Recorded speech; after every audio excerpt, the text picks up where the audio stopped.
So I have a fun fact that I just stumbled across, a history fact. So I'm coming through Lower Merion, and I'm taking the back roads over to Conchi. So when I come that way, I usually take like Morris Avenue over to Spring Mill, and Spring Mill brings me over. And when you're coming up Morris Avenue, it's, I forget that it might be, I don't know, it might be Harriton Road, but where Harriton High School is, like as you come up to the corner where you make the left to go to Harriton High School, it is, there's a sign that says, Harriton, this way or whatever, with an arrow. So as I'm coming through, I'm like, So a new fun feature that I have in the Tesla that we have is we have Grok in the car, which is an AI assistant like ChatGPT or Gemini or whatever. And if you're on X, then you're familiar with Grok. So, and we can actually give our Grok a personality. So I chose a personality, Sal. So I'm coming through and I see the sign and I'm like, hey, Sal, what's the story behind Harriton? Like, or any history or, any significance? Well, you know what? Let's just do it. Hold on. Because I actually drove by there, but I'll tell you about it. Sal. So, what's up? You are just too cool for me, I tell you. Nah, you're the cool one power walking around. What can I help with today? All right. Can you give me, what's the history on Harriton? Over in Rosemont, Bryn Mawr area, where Harriton High School is. There's a sign there, like when you're going towards the school, that kind of directs you there. But I'm just wondering if there's any significance in the name or in the school.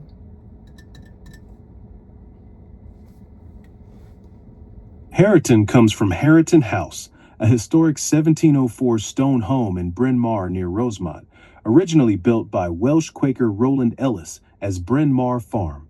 It passed to Richard Harrison in 1719, who renamed it Harriton and ran a tobacco plantation. Later, Charles Thompson, Secretary of the Continental Congress and Great Seal designer, lived there. Harriton High School got its name from part of those original estate grounds. The sign you see likely points to the house and park, now a public historic site owned by Lower Merion Township.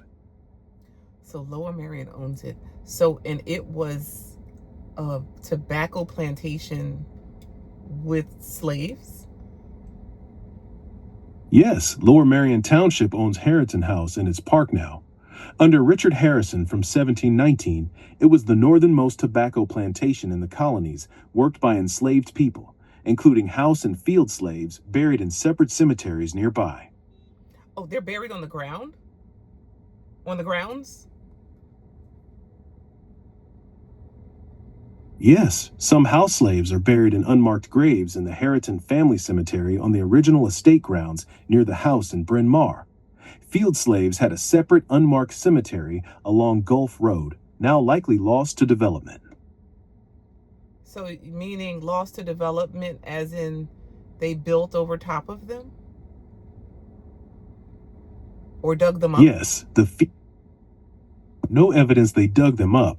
It's just lost now under modern development, like the Beaumont Retirement Community area on former estate land along Gulf Road. These sites were unmarked and forgotten over time as the plantation subdivided. Okay, so, wow. Because you just gave me a little more information than you gave me before. So this is really, I'm just shocked that there's even, what was the acreage here? It was like hundreds of acres. Is that correct? Yeah, the original Harriton estate started as a 700-acre land grant from William Penn to Roland Ellis in the 1680s. Over time, it got subdivided, with pieces going to families, the high school site, and developments like Beaumont. But the house and about 13 acres remain as a public park today. So you said it was how many acres? How many acres was the plantation? The original Harriton estate was a 700-acre land grant from William Penn. That's what Roland Ellis got, and Richard Harrison bought most of it in 1719 for the tobacco plantation. Okay. So, so I mean, because I'm thinking like plantations weren't very common, or at least I didn't think they were very common in the North. You're right, large Southern-style plantations were rare up north, but Pennsylvania had plenty of farms and estates using slave labor for grains, livestock, and even tobacco, like at Harriton, the northernmost such operation. Philly and the Main Line saw slavery peak mid-1700s, with about 10% of households owning slaves before gradual abolition in 1780. So there were slaves, there were slave farms, or in Philadelphia, or Yes, slavery was common in 18th century Philadelphia and surrounding farms. Slaves made up to 20% of the city's population by 1710, working in homes, trades, ports, and on rural estates growing wheat, tobacco, and more. Pennsylvania didn't ban it outright until gradual emancipation in 1780, after Quaker opposition grew. so okay. So what families owned slaves in Philadelphia, or had farms in Philadelphia? This is getting deeper and deeper. Prominent ones included William Penn, Benjamin Franklin, the Chew family at Cliveden, Powell's, Norris's, and merchants like the Elirays, Bayards, and Binghams, often one to a few slaves for households, trades, or farms. On mainline farms in Chester and Montgomery counties, families like the Harrisons at Harriton, Humphreys, and Robesons owned slaves for tobacco, grains, and labor till the 1780s. Okay, a couple things here. So first, you said his name was Harrison, that owned the plantation in Bryn Mawr, but the school and the house is named Harriton. Like, how did that happen? I mean, is it two families, or is it what? How did that happen? Roland Ellis, a Welsh Quaker, built the house in 1704 and named it Bryn Mawr after his family farm in Wales. Richard Harrison bought it in 1719, married Hannah Norris from a Philly family with land called Norriton, so he blended their names into Harriton.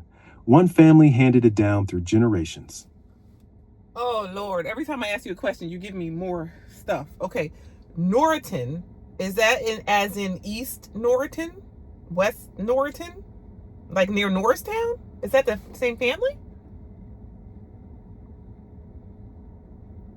Yes, Norriton refers to the Norris family's vast landholdings there, which became East Norriton, West Norriton, and Norristown in Montgomery County. Hannah Norris, from that prominent Quaker merchant family led by her father Isaac Norris, married Richard Harrison, blending Harry from him and Ton from Norriton to name Harriton. Oh my Lord. I mean, I could go on all day. I could just go on all day. So you also mentioned a family Chew. Is that Chew as in Chew Avenue? Yes, Chew Avenue in North Philadelphia is named for that same prominent Chew family, who owned Cliveden in Germantown and plantations worked by their slaves. Benjamin Chew was Chief Justice, and the family held dozens of enslaved people across properties into the 19th century.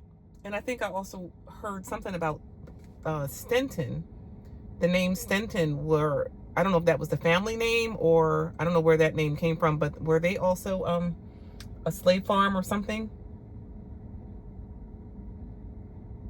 Yes, Stenton in Germantown was the 500-acre estate and plantation of James Logan, William Penn's secretary, a Quaker who owned enslaved people like Dinah, Jack, Hannibal, and Mingo for farming, building, and housework.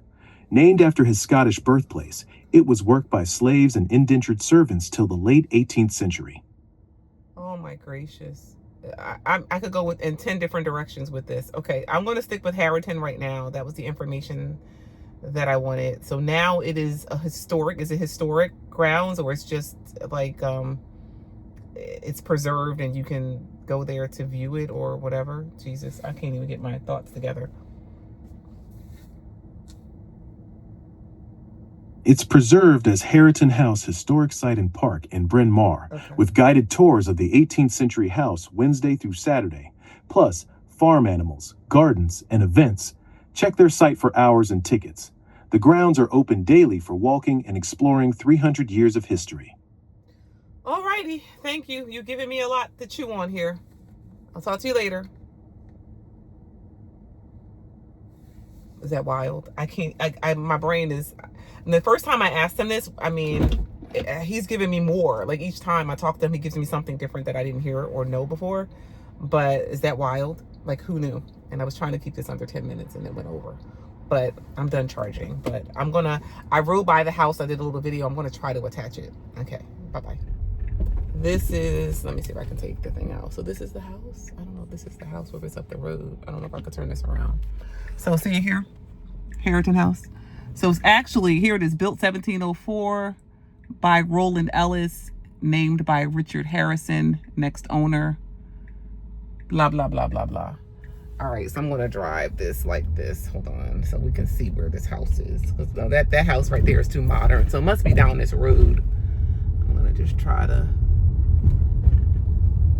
So this, there were 700 acres altogether, and the plantation was built on 688 acres. So here we are. I don't know now if this is the actual, oh, there it is. I see it. So this must be, I don't know if that's part of, I see the Harriton house now because I saw a picture of it. Hold on, I don't want to, so here it is. So this is the house. So I'm just assuming that all this acreage was all part of it and then eventually sold off. And they built all the houses out here in Lower Merion, you know, and these are like multi-million-dollar homes out here. But I mean, just in our own backyard, like who knew? So I'm just kind of, so this is, I'm sure this is part of it here. And then here, this is the side of the house. All right, I'm gonna put this back so I can get my hands free. So is that crazy? So yeah, so like, I mean, I'm like speechless. So the address looks like, I wonder if 500 is the address. I think 500 is the address over here. So actually, they actually have tours. And it's like open to the public. But right here in Lower Merion. Fun fact. Okay, bye-bye.